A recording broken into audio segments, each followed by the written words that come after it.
Hi everyone. I'm here to talk to you today about the decision of LeBron James going back to Cleveland and all its ripple effects.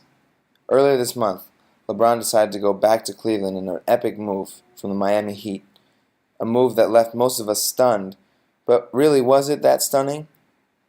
I mean, look at it. He's from Akron, Ohio, a city right outside of Cleveland. There's not much surprise there, and I'll explain why. There's religion. Yes, I said it, religion involved in this decision. Not the type of religion you might think, though. What I'm saying is that this monumental sports decision is really very religious, and it's the move of a lifetime. The decision part 2 is not only current, but it's relevant, and this is because LeBron has chosen to play for his home team. Ultimately, religion is when we are being grabbed by a great concern that contains the answer to the meaning of our life. This is a quote from the Arnold textbook, and LeBron has found his way back to Cleveland. I chose this topic for a couple of reasons. First of all, this entire decision affected the entire league, the entire NBA, the entire sports world was watching while LeBron James casually made his decision, went on vacation, went to a couple of his training camps and other people's training camps. So this is a monumental decision, and I think there are many religious aspects to it. I'd like to talk about one of them right now. The city of Cleveland itself is a religious area for Mr. James, and many of the people who live there call him a role model, call him their hero, especially kids, and all around the country as well. Cleveland is where his roots are. But I think in this journey, Miami played an integral role because Miami was the place where he figured out who he was. He won a couple of championships. Some of the pressure of getting to the Jordan level have gone away because ultimately LeBron James is a singular talent. There is no one like him. Michael Jordan was not as talented as him. This is about him becoming a transcendent player, someone to remember, but also I think how he fits into the bigger scope of sports itself and the history of the NBA and basketball. His spirituality and his religion, his spiritual religion may be Christianity, but in the end his motive and his move home is religion, as habitation within sports is a religion.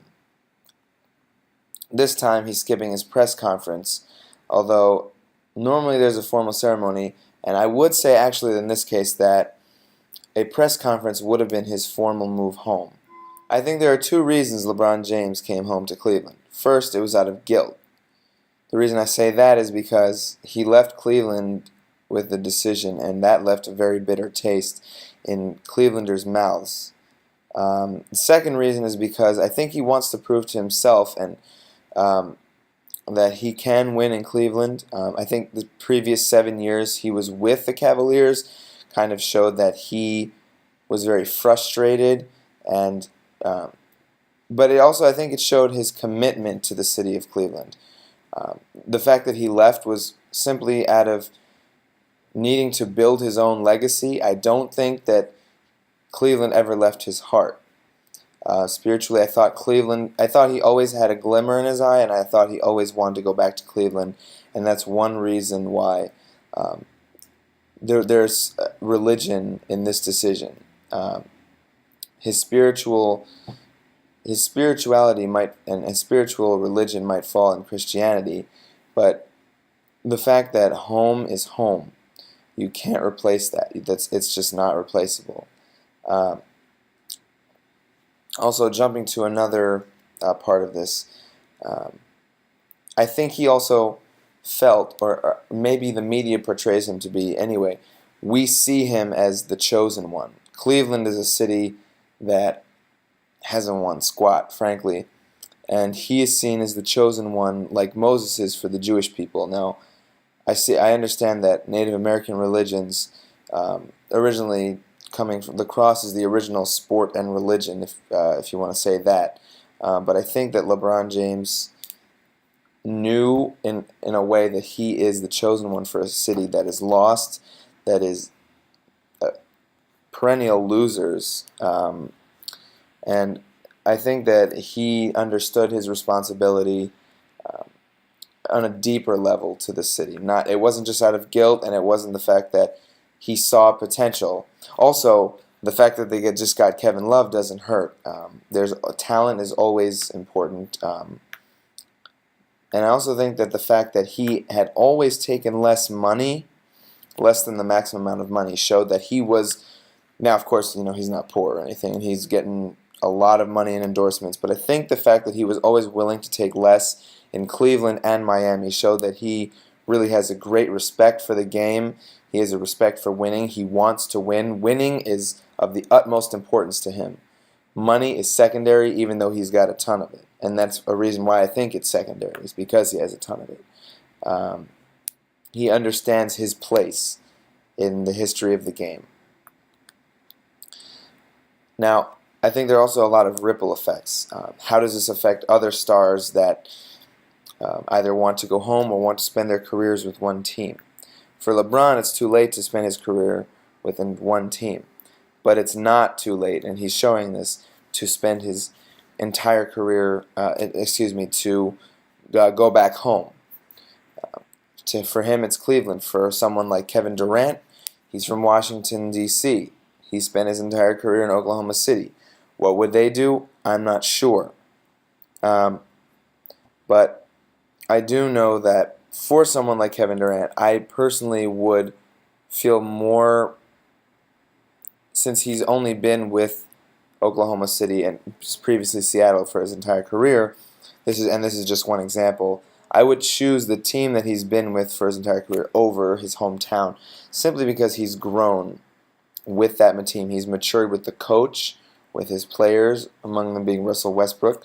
But I think that other superstars will see LeBron and say, okay, well, I think there's more to this decision than just the money, than just who you're playing with. It's, in 10 years, where will you have ended up being most happy?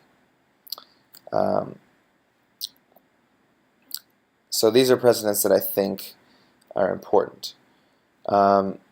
In terms of being a leader, like I said, I compared him to Moses before. In terms of being a leader, LeBron is shown himself to be the ultimate leader. He's leading by example. He's leading by what he's saying. He's being a grown man about it. And he's also understanding that his gifts are one of a kind. He's not only talented, he's worked his butt off to get where he is, but I think that overall he understands his place in history. I mean, even the indigenous religions and Native American religions, they might not have one set religion. They might not believe in a Jesus or Adonai or Allah or whoever, but I think that he knows that deep down he has a duty to himself, to his family, to his friends, to his community, and that he is now the face of a league and a sport. I just want to thank Professor Rule, and I really appreciate taking this class. I see sports in a very different light now, and I think some of the things that we've had to write and the fact that we comment on each other's opinions and others' views, I think opens up a lot of discussion, and going forward, someone like LeBron James will be the one to set precedents and is setting precedents for how other superstars react to going home or staying with their lifelong team, and also the way we act, the fact how loyal should we be to our communities, to our friends, to our families, how big of a role should our spirituality play in our life. Thank you.